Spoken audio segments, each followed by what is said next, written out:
voici à nouveau réunis en Assemblée nationale afin de poursuivre notre labeur républicain qui nous tient tous à cœur. Cela fait en effet quelque temps que nous nous étions séparés pour une vacance parlementaire qui, je l'espère, vous a donné l'opportunité renouvelée non seulement de vous ressourcer, mais surtout de vous imprégner sans ménagement de la dure réalité quotidienne de nos matins.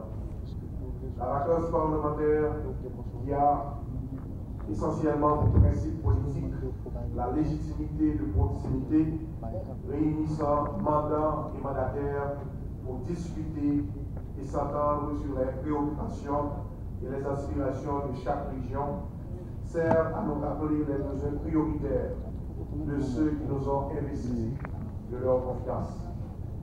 Et ainsi, ce temps nous permet de mieux nous armer pour les nouveaux défis auxquels la 50e législature ne saurait se souscrire.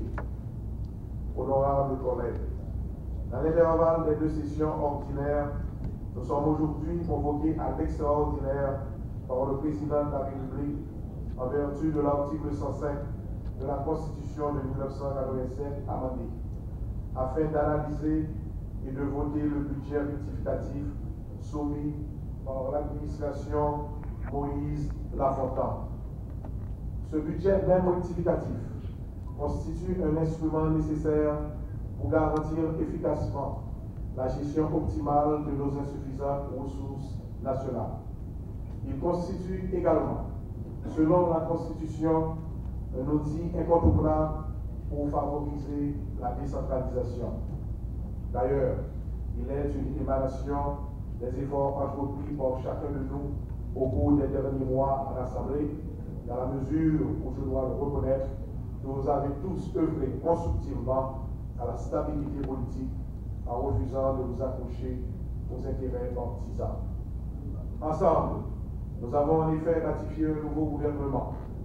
Nous avons procédé de concert avec l'exécutif à l'élaboration de l'agenda législatif.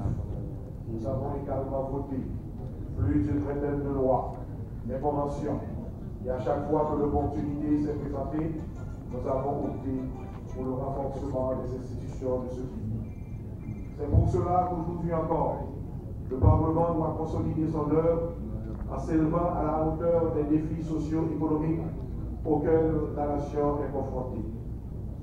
En continuant sur sa lancée, le Parlement devra notamment accorder une attention prioritaire aux lois de nature sociale et économique, indispensables aux politiques publiques amélioratrices.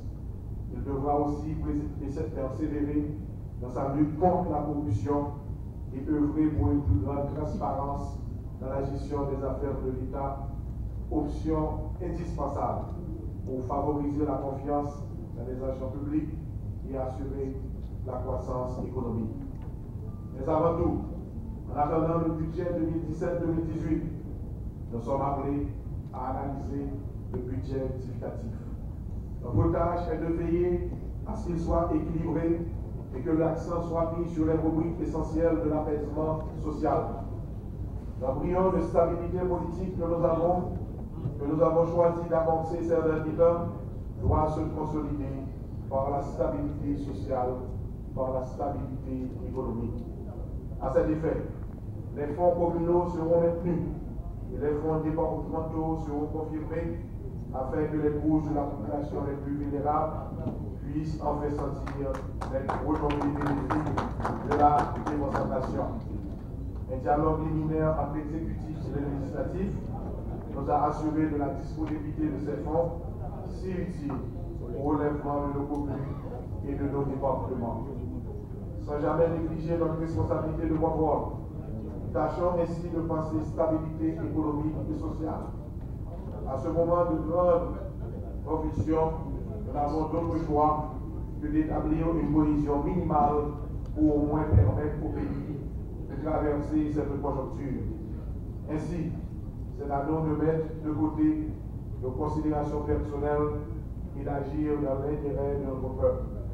Il nous faut nous efforcer à trouver une réponse satisfaisante aux revendications populaires, tout en évitant de détruire l'embryon d'investissement privé qui est celle de croître en Haïti depuis quelque temps.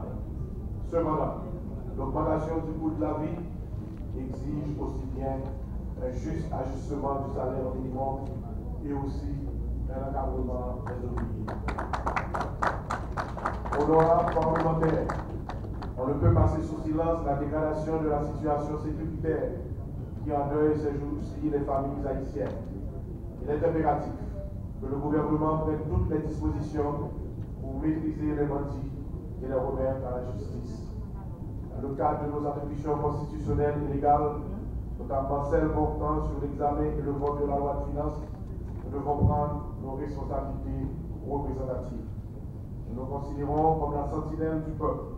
C'est donc l'occasion de le prouver, non seulement en dotant notre État d'un budget rectificatif centré sur le développement humain, mais également en exerçant notre pouvoir de contrôle pour la parcimonieuse exécution de ce budget. Merci de votre dévouement patriotique. Merci, chers collègues, de votre solidarité.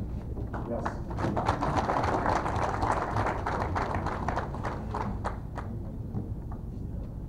Je demande au député Isidore de bien vouloir donner lecture du point 5 de l'ordre du jour. Point 5 de l'ordre du jour. Fermeture de la séance en Assemblée nationale.